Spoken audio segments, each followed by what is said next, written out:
Chennai creams ரோட்டில் உள்ள அப்பல்லோவிற்கு முதலமைச்சர் ஜெயலலிதாவை பார்ப்பதற்காக ரஜினிகாந்த் வந்திருக்கிறார். அது குறித்த கூடுதல் தகவல்களை நமது செய்தியாளர் ரத்னவேலிடம் கேட்போம். ரத்னவேல், இப்போ ரஜினிகாந்த் இப்போ அப்பல்லோ கிரீம்ஸ் ரோட்டுக்கு அங்க இருக்கக்கூடிய அப்பல்லோ மருத்துவமனைக்கு வந்திருக்காரு. இப்ப அங்க இருக்கக்கூடிய சூழ்நிலை என்ன, அவர் யாரை பார்த்தாரு, அது குறித்த கூடுதல் தகவல்களை சொல்லுங்க. அதாவது கடந்த 25 நாட்களாக முதலமைச்சர் சென்னை அப்பல்லோ மருத்துவமனையில் சிகிச்சை பெற்று வருகிறார்.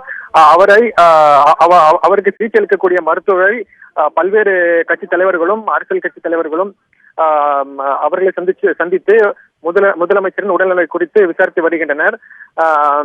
இன்று சுமார் சாயங்காலம் 6:15 மணிக்கு நடிகர் ரஜினிகாந்த் மற்றும் அவருடைய முதல் மகள் ஐஸ்வர்யா தனுஷ் ஆகியோர் 6:15 மணிக்கு சென்னை அப்பல்லோ மருத்துவமனை வந்தனர்.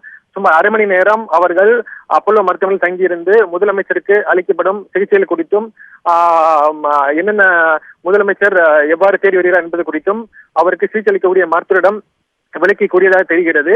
இதே போன்று அப்பல்லோ நிர்வாகமும் அவர்களுக்கு நிர்வாக அதிகாரிகளும் மருத்துவர்களும் அவருக்கு ரஜினிகாந்துக்கும் மற்றும் அவருடைய மகளுக்கு முதலமைச்சரிடம் என்னென்ன மருத்துவ சிகிச்சை வழங்கப்பட்டு வருகிறது, முதலமைச்சர் எவ்வாறு உடல்நலம் தேடி வருகிறார் என்பது குறித்து அவரிடம் எடுத்து கூறியதாக தெரிகிறது. 6:15 மணிக்கு வந்த அவர் சுமார் அரை மணி நேரம் மருத்துவமனையில் இருந்துவிட்டு 6:45 மணிக்கு அப்பல்லோ மருத்துவமனையிலிருந்து சென்றார். ஏற்கனவே அவர் முதலமைச்சர் சந்திக்க வருவார் என்று எதிர்பார்க்கப்பட்டது. தற்போது 20 நாட்களுக்கு பின்னர் ரஜினி அவர்கள் சந்தித்து பேசியுள்ளார். சந்தித்து முதலமைச்சர் உடல்நலம் குறித்து மருத்துவரிடம் கேட்டு அறிந்துள்ளார்.